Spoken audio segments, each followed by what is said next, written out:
Olá, Max. Estamos de volta aqui para o Papo de Segunda e, infelizmente, com bombas passando em cima de nossas cabeças, não literalmente, obviamente, a gente está longe do Oriente Médio, mas não deixa de ser uma, vamos chamar assim, uma contaminação global esse sentimento de guerra, né? De competição, inclusive com derramamento de sangue. Enfim, temos que começar a semana falando disso, porque eu acho que é um tema que vai atravessar não só todos os outros temas da semana, mas eu diria até que um pouco também o nosso futuro, né? Porque a gente está discutindo coisas bastante sérias, relevantes, principalmente em algumas cadeias, como a do petróleo, ou seja, que afeta todo mundo. Mas, enfim, é o nosso trabalho, é falar desses temas importantes aqui. Tudo bem contigo? Tudo bem, Ricardo? Sempre um prazer, né? Estar aqui de segundas-feiras, a gente ter esse papo que é tão importante sobre o que está acontecendo no Brasil e no mundo, né? E você destacou muito bem. É triste, né, Ricardo? A gente ter um início de ano, né, marcado por situações como essas que a gente vem acompanhando. E já são aí 555, pelo menos números oficiais, 555 pessoas mortas, não é? Com esses ataques nesse final de semana, uma ação orquestrada aí pelos Estados Unidos, junto com também o governo de Israel, contra o Irã. A justificativa é exatamente essa, de que o Irã tem enriquecimento de urânio, está produzindo armas nucleares e precisamos então é, fazer ali alguma ação depois de algumas tentativas diplomáticas, não é? Ali vamos dizer, uma falta de paciência diplomática por parte, sobretudo, dos Estados Unidos, do presidente Trump, que é esse personagem que está causando tanto aí no mundo, né? Então ordenou esses ataques. Já tinha posicionado ali, né, no Mar Mediterrâneo, em direção ao Irã. Não sei se é falta de paciência ou se não tem mesmo, tá? Porque a gente fica em dúvida, tá? Tem gente que diz, né, Ricardo, que o presidente Trump tem um modus operandi que é esse assim, ele cria ali uma conversas, uma certa base diplomática para tratar dos assuntos, funcionando como uma cortina de fumaça, me parece que até para fazer causar uma distração, e de repente ele entra de forma radical, não é, fazendo essas intervenções. Assim foi também com as tarifas, não é, esse excesso de taxas que ele colocou das importações para vários países, praticamente todos os parceiros comerciais dos Estados Unidos no mundo. E assim também foi com a Venezuela, como nós acompanhamos, Sim. assim agora foi com o Irã, e é uma coisa que você diz, traz uma insegurança e uma tristeza para o mundo inteiro, né? Todos nós ficamos abalados com isso, né? Com certeza. Inclusive, esse é o nosso editorial aqui na Gazeta hoje. A gente fala do Rest in Peace diplomacia, né? Esse tema acaba sendo caro para todos nós, mas a gente está vendo de fato que isso está sendo esvaziado. Você vê que a diplomacia se faz às vezes entre os países diretamente envolvidos ali em algum conflito, e muitas vezes, aliás, isso desde da Segunda Guerra Mundial, né? Historicamente, a ONU tem servido como esse órgão de discussão É. para que a gente possa buscar meios mediados, né, antes de chegar na última consequência, que seria uma guerra, um ataque, uma invasão, algum tipo de ação um pouco mais, digamos assim, forte, né?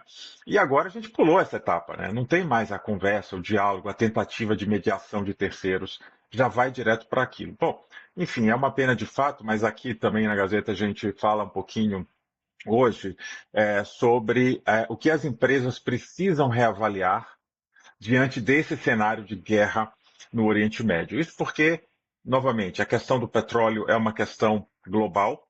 A gente sabe que pelo Estreito de Hormuz, que é exatamente o estreito que o Irã não controla a água, né, que passa por ali, mas as ilhas todas que fazem o circuito da navegação são 8 ilhas e ela controla 7. Então, basicamente, ela tem um controle desse estreito.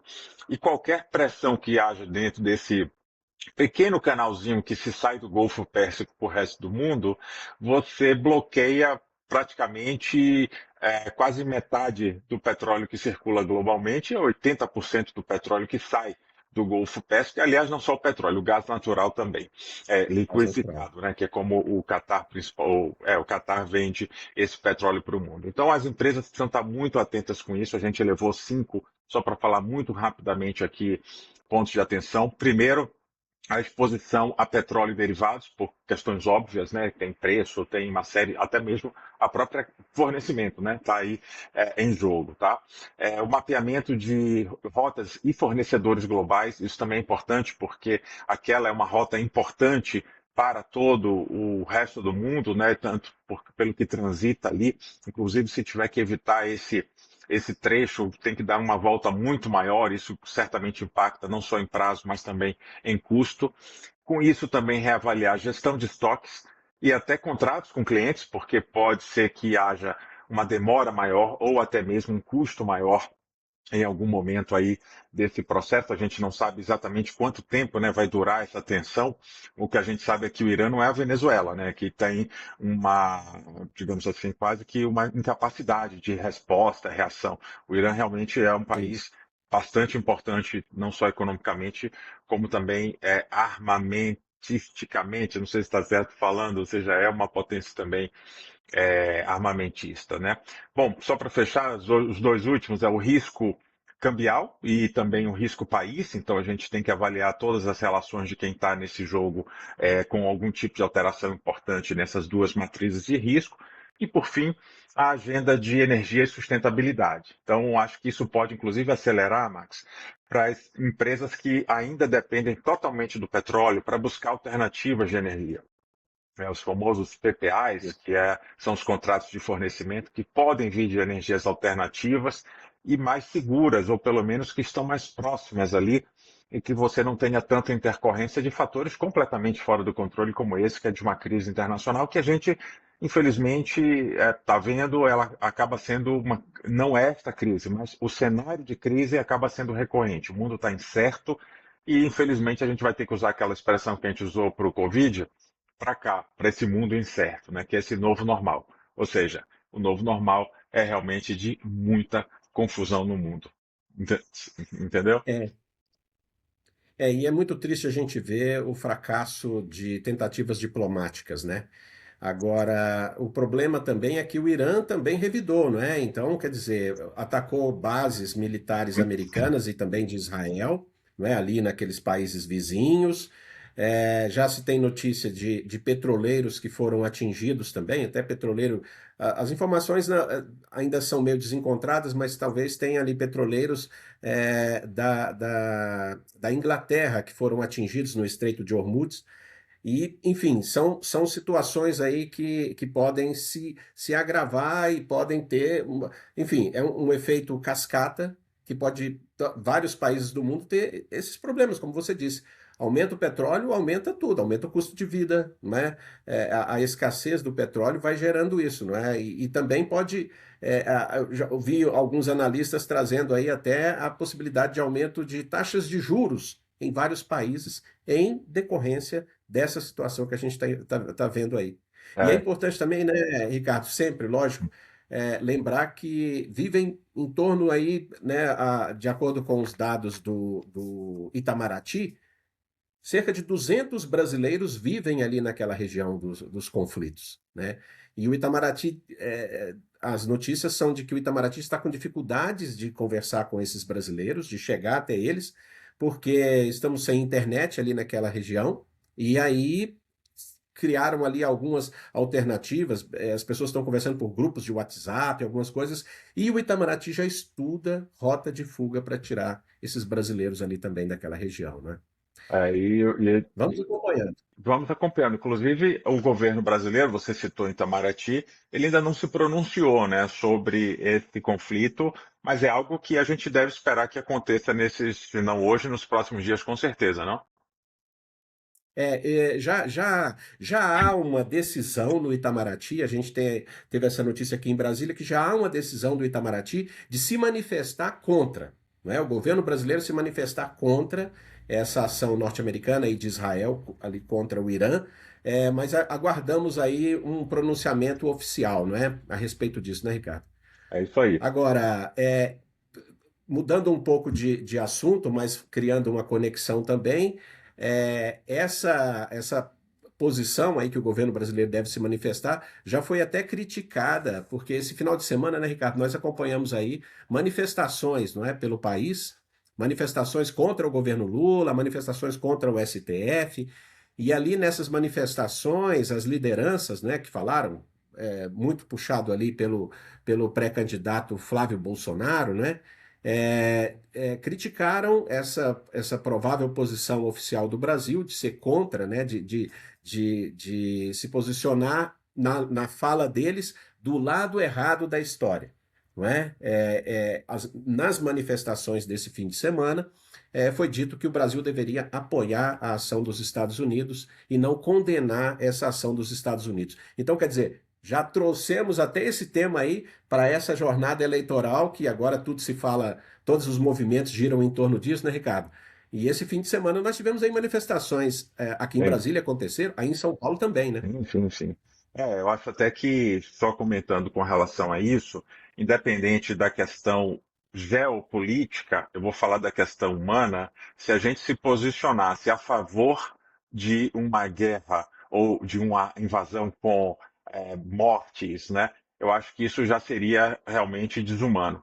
Então, eu acho que a gente tem que se posicionar sim a favor da diplomacia, não a favor de um lado, não a favor do outro lado, não, a favor da conversa, que foi algo que não aconteceu nesse caso. A gente É. sabe que existiam tentativas até de conversa, então eu acho que a gente deve sim comemorar até o fato de ainda ter quem acredite de que a conversa vale a pena, para evitar coisas piores. Mas falando dessa manifestação, Max, eu acho que é a eleição que está indo para a rua, né? A gente sabe que já É. houveram outras manifestações também de um lado e de outro, e o lado bom só que eu vejo disso é que é aquela máxima. Eu posso não concordar em nada do que você está dizendo, mas eu vou defender até a morte o direito de você dizer.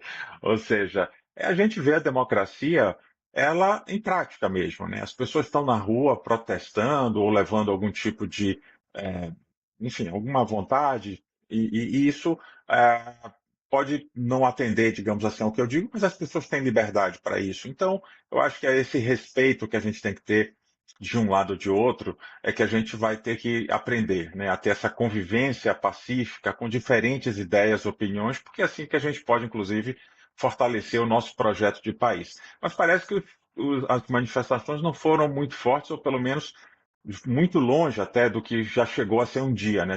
Já chegamos a ter 1 milhão de pessoas nas ruas e ontem tivemos relativamente poucas pessoas. Eu estava vendo a imagem no Rio, por exemplo, que tinha uma imagem aérea, eram menos de 5.000 pessoas, segundo os dados oficiais. E em Brasília, acho que foi menos ainda. Como é que você teve a sua percepção, Max, dessas manifestações? Pois é. Elas foram muito convocadas pelas redes sociais, como tem sido nos últimos anos, né? Mobilizadas ali, por exemplo, o deputado Nicolas Ferreira, junto com aquela base bolsonarista, enfim, articularam isso aí. São Paulo, pelo que a gente teve também de dados oficiais, foram ali em torno de 20 mil pessoas, o Rio de Janeiro, né, menos de 5 mil. Aqui em Brasília, também girando em torno aí de 2 mil pessoas, não é? Em outras capitais, onde aconteceram também, a movimentação foi pequena. Coloca,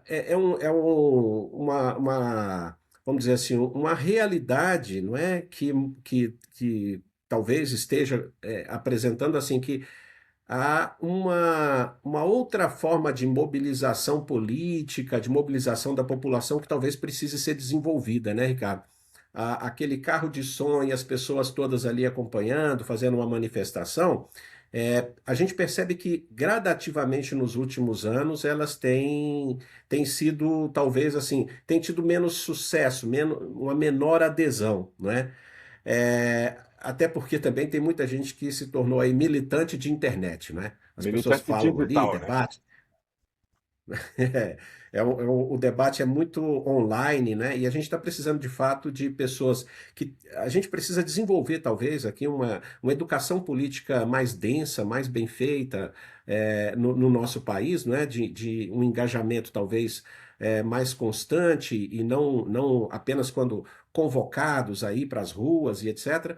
Mas a realidade que se mostrou aí nesse fim de semana parece que vai comprovando isso, de que a gente precisa talvez buscar outros caminhos. E vamos ver o que vai surgir desse processo eleitoral que já começou, né, Ricardo? Com A gente certeza. está em plena campanha já, não é?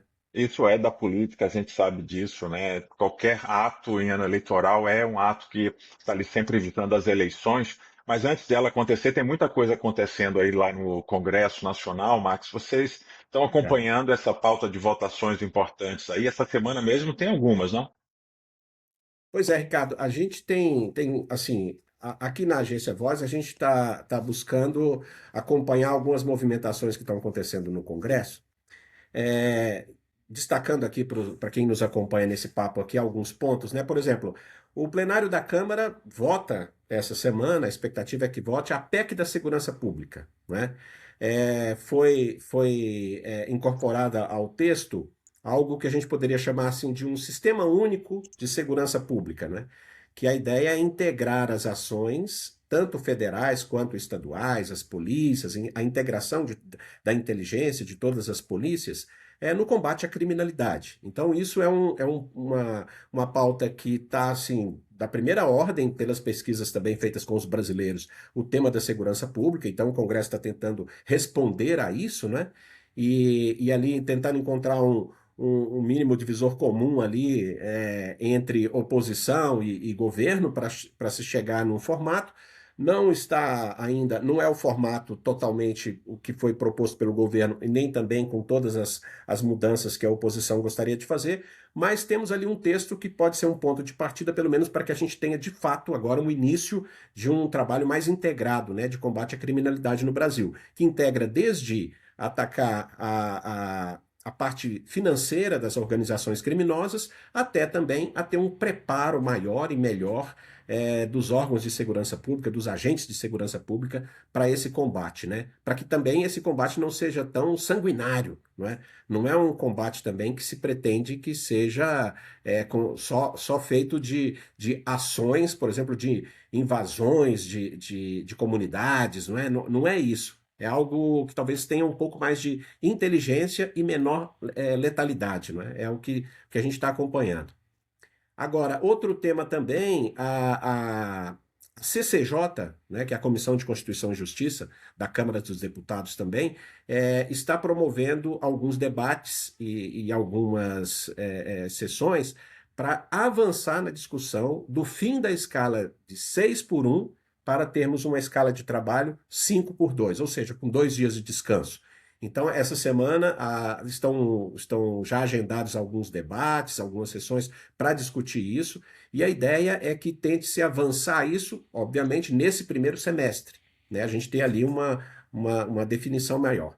Depois, a Câmara também faz aqui essa semana um lançamento de uma frente parlamentar de apoio ao Acordo Internacional União Europeia-Mercosul, que pode também trazer um impacto importante aí para a economia dos países aqui do nosso bloco, né? Da América do Sul, do Cone Sul, enfim. E o Brasil, como o principal país dessa estrutura, né, do Mercosul, pode ser aí, ser beneficiado, né? Onde a gente teria a parte, por exemplo, de alfândega, algo mais aliviado aí para um comércio mais aberto entre tanto de exportação de produtos daqui, quanto também de importação de produtos da Europa, né, Ricardo? E você, Depois a Max? gente tem aqui ainda. Ah, pois não. Não, eu só ia comentar que você falou de educação política, e eu acho que aqui está um exemplo, que é claro, a educação é algo muito maior, mas aqui está um exemplo da questão de parte da educação política, que é Isso, qual o seu bem lembrado. ponto nesses aspectos aí que a gente falou, né? Segurança pública, também a escala 6 por 1 e até mesmo de relações internacionais. Por quê? Porque se você pensa algo sobre isso, procure candidatos na próxima eleição que estejam de acordo com as suas ideias, porque é essa pessoa que vai te representar. Então não delegue isso para quem você não conhece, não confia, porque vai ser importante você ter um representante da sua forma de pensar e dos seus objetivos com relação ao país dentro desta Câmara de votação, né, que é o Congresso Nacional, não falando da Câmara, falando do Congresso como um todo. Então, era só para deixar esse parêntese sobre a educação política, como ela pode ser, às vezes, até, pelo menos, tratada de um jeito um pouco mais simples, né?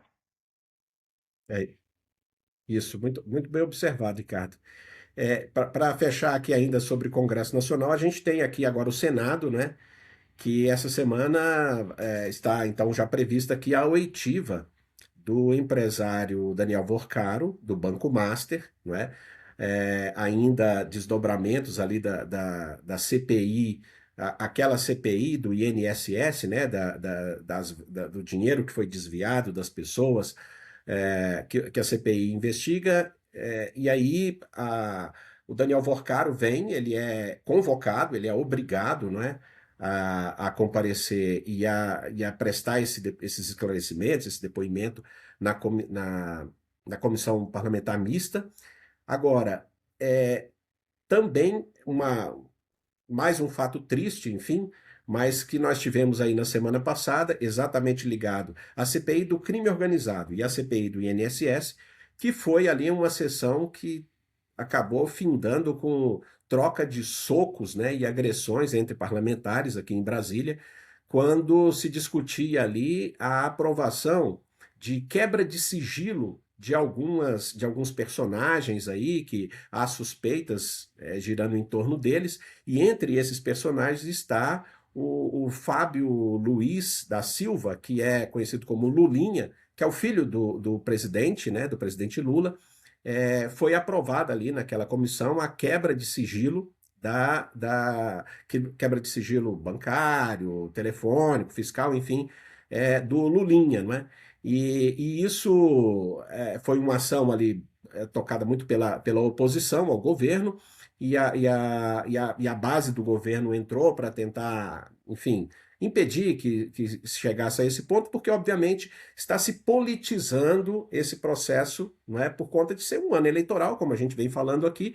Então, quer dizer, você está num processo de investigação, mas, obviamente, ali no Congresso as coisas giram em torno da política, e a oposição, então, ao ter aqui essa oportunidade, porque a Polícia Federal, ela trouxe informações de que havia, então, ali uma fortes suspeitas, não é, de que uma empresária que é amiga do filho do presidente Lula, ela recebeu ali, ou teria recebido algo como uma mesada do Daniel Vorcaro, não é? E aí se descobre que tem ali uma ligação de amizade entre o filho do presidente e essa empresária. E em algum momento ali se descobriu uma conversa onde o famoso aí, vamos dizer, né, o nome popular aí, que é o careca do INSS, que é uma figura central nessa investigação aí, o careca do INSS teria conversado com essa empresária dizendo assim, olha, e tem que dar os 300 mil lá para o rapaz, né? E aí há uma suspeita de que uma empresa do careca do INSS, que teria grande interesse em vender produtos derivados de canabidiol para o Ministério da Saúde, estaria pedindo apoio ao filho do presidente Lula para que o Ministério da Saúde favorecesse a empresa desse careca, chamado careca do INSS.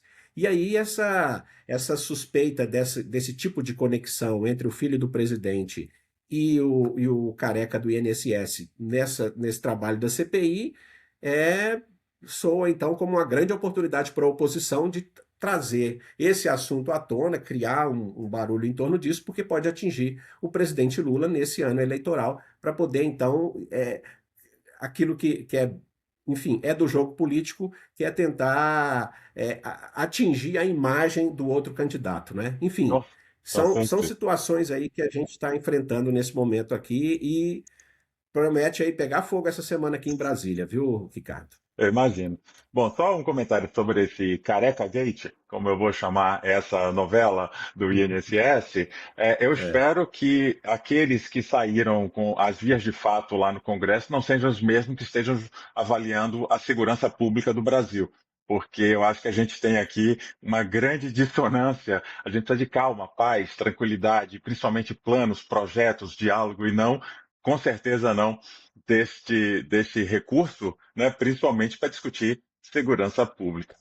Mas, Max, antes de encerrar, eu vou fazer uma pergunta, eu acho que eu sei a resposta. Você gosta de Tom Jobim?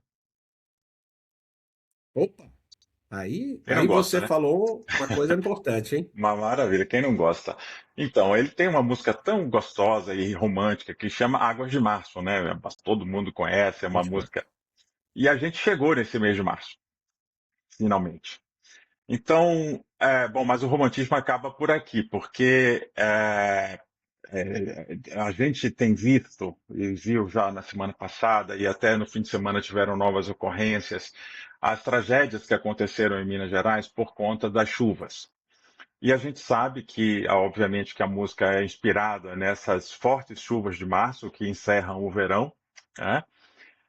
E que isso tem demonstrado bastante o nosso modelo equivocado de construção de cidades, possivelmente pela falta de planejamento urbano, possivelmente pela falta de qualificação pública para se discutir esse tema, e possivelmente porque, só para fazer esse fio de Ariadne desse processo, exatamente porque talvez a gente não consiga votar em pessoas capazes disso. Então eu acho que a gente precisa, nesse ano eleitoral, pensar muito, porque é inadmissível que a gente tenha, ano após ano, um fenômeno tão recorrente, natural e esperado como são as fortes chuvas, não só de março, de fevereiro, em qualquer outra época do ano, e ela acarrete em solução, acarrete problemas, melhor dizendo, tão drásticos e severos como a gente vê, de destruição de casas, cidades. Parecia um cenário de guerra, você vendo lá algumas cidades em Minas Gerais. Então, eu queria só, É. antes de concluir, a gente começou com um tema bem difícil, mas a gente vai terminar com um tema também que não é tão agradável, mas faz parte aqui do nosso desafio, né, de semanalmente trazer o que tem de mais importante, de que o que está acontecendo, infelizmente, não é surpresa para ninguém. Então, eu espero que as águas de março cheguem como sempre vão chegar e que a gente possa usar elas, além de torcer para que nada aconteça de mais grave, a usar elas para refletir sobre que país a gente quer, né, construir, que país a gente quer ver aí para frente, porque a eleição está aí, eu acho que é o momento da gente pensar isso, né? Chove muito em Brasília em março, Max? Brasília, a gente tem as últimas chuvas de fato, e isso para nós é uma coisa triste em Brasília, especialmente porque Brasília é uma cidade que o forte aqui é a seca, né? Essa região aqui é muito seca, e a partir de abril até, vamos lá, para meados de outubro, nós vamos viver a seca sem qualquer pingo de chuva por aqui, viu, Ricardo? É. Bom, então aí não vou ter esse problema, mas acho que vale a atenção aí para todas as outras regiões do Brasil. As águas de março estão chegando, estão fechando o verão e é a promessa de vida, pelo menos no nosso coração. Eu acho que isso. Ficamos com a parte boa, que é o romantismo de Tom Jobim nessa música. A parte boa que é o coração, né? Esse momento, um momento de profunda solidariedade com o povo ali da zona da Mata Mineira, e dizer que o país todo está em sintonia, né, Ricardo? Acho É que isso. isso tem comovido todo mundo, todos nós aqui no Brasil, e a gente deve ser vigilante também, porque é necessário que as autoridades públicas cuidem do povo daquela região, cuidem da economia que precisa ser reconstruída ali naquela região e das famílias, né, que estão destroçadas aí, muitas delas perdendo membros, né? Algumas famílias perderam mais de uma pessoa, não é? Com certeza. Bom, meu amigo, é isso. É respirar fundo e se preparar aí para essa semana cheia de assuntos, novidades. Vamos seguir acompanhando. Na próxima segunda, quem sabe, a gente volta com mais notícias boas, pelo menos. Foi um prazer falar contigo, Max. Não. Passe boa semana. Tchau. Grande abraço, meu amigo, e para todos aí que acompanharam esse nosso papo. Até!